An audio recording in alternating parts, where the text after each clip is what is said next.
Hello YouTube, I welcome you to Dr. Vibes, a learning point. So in today's video, we will study about reticulocytes. Now what are reticulocytes? Reticulocytes are the immediate precursors of the RBCs. What are RBCs? RBCs are the red blood cells. Now before conversion into red blood cells, they have 2 days. One day they are in the bone marrow and another day they are in the peripheral circulation. Now you have to know what is the difference between reticulocytes and RBCs. One, reticulocytes are larger than RBCs. And second, reticulocytes have the polychromatic staining. Why polychromatic staining? Because they have cytoplasmic RNAs which will take the eosinophilic stain, and they have the hemoglobin as normal RBCs which take the basophilic stain. So they are polychromatic, whereas RBCs are only basophilic. Now you have to know about the stains that are used for reticulocyte, because they cannot be stained normal by H&E stain. So what is the stains? First, you have the Roman-Woski stain. Roman-Woski stain. Here I have written the wrong spelling, so please correct it, people. Now Roman-Woski stain will tell us two things. First, the larger size of the RBCs, and second, the polychromatic staining. The second stain is supravital staining. This is the new methylene blue. I have written here modified methylene blue, but it should be new methylene blue. And the second stain is brilliant cressyl blue. Okay, so new methylene blue and brilliant cressyl blue. Now they will stain the reticulocytes, and the reticulocytes appear as a mesh-like structures due to the cytoplasmic RNAs that are present, and the supravital stain gives them a bluish green staining. Okay, so this is the difference between Roman-Woski stain and supravital stain. Supravital stain gives us about the meshwork or the network like appearance of reticulocytes. Now, why studying of reticulocytes is so important? Why are we focusing on this?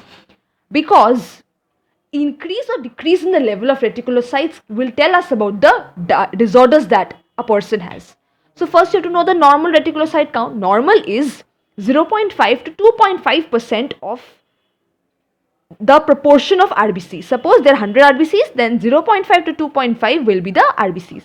In infants it is a bit larger, 2 to 6%. That means out of 100 RBCs, 2 to 6 will be the reticulocytes in the peripheral sphere. Now you have to know increase or decrease will lead to what?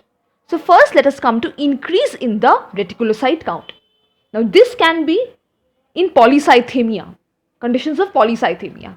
Okay, and second, this can be when you give a therapy of iron overload in iron deficiency anemia. Okay, so a person has iron deficiency anemia, you give the iron load, that may lead to increased reticulocyte count.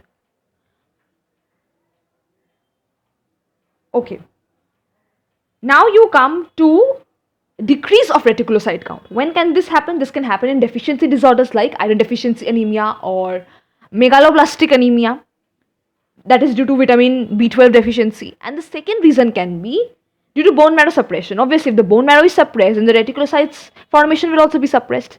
So deficiency disorders and bone marrow suppression. Okay, now what is the significance of reticulocytes?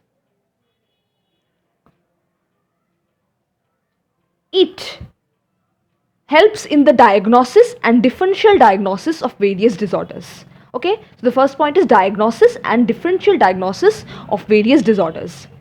And what is the second point? It helps us to assess the response in the therapy of anemias. If you have iron deficiency anemia and we give iron overload, so this tells us what is the response of the body. So response to the therapy in iron deficiency anemia. And third point is it almost accurately tells us about the hematopoietic activity. Obviously, if there is a bone marrow suppression, then the hematopoietic activity will reduce, reticulocytes will also reduce. Okay, so these are the significance of reticulocyte count. Now one thing you have to know, there is a line that reticulocytosis is seen in peripheral macrocytosis with normoblastic hematopoiesis. Okay, macrocytic means increase in the size of RBCs, and normoblastic hematopoiesis means hematopoiesis is occurring normally, which gives to normal blast cells. Now, this kind of case is seen in hemorrhagic disorders in bleeding disorders. After few days of bleeding, what happens that there is increase in the reticulocyte count, but the normal hematopoietic activity remains same. So yes, this was all about reticulocytes. What is reticulocyte, difference between RBCs and reticulocytes, and the significance is very, very important. Please subscribe this channel. Thank you.